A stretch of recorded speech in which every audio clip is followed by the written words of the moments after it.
Today's word is saturate or saturation.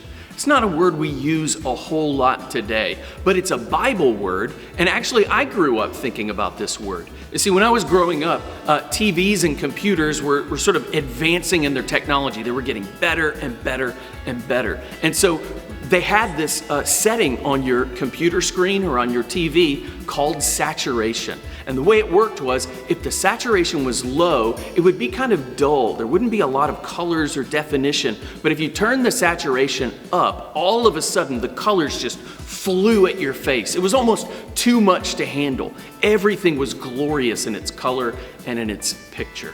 Saturation in the Bible is when there's so much grace around that earth looks heavenly.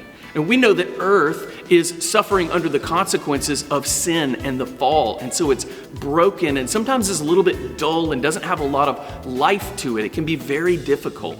But heaven is this place that's full of life and color and glory and vibrancy. And Jesus said that he wanted his kingdom to come and his will to be done on earth as it is in heaven. And so that actually happens. Whenever heaven is sort of pressing in on earth, it's like he's turning the saturation up. There's a little bit more color, a little bit more life, a little bit more light. Now, maybe one of the ways that you've experienced saturation in your life is in the bathtub. My kids, when they were little, they loved the bathtub. They would sit in it for so much longer than they needed to get clean. It became a play place until their little fingers and toes would get wrinkled. And their favorite toy in the bathtub, by far, was a sponge.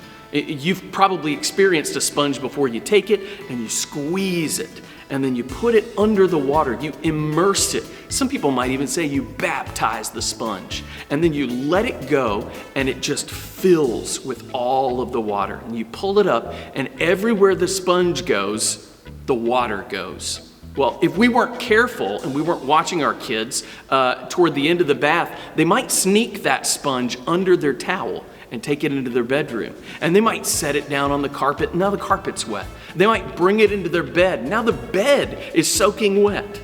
Now, we don't want water in our carpet and in our bed. And so you got to watch kids because they're sneaky, they're squirrely.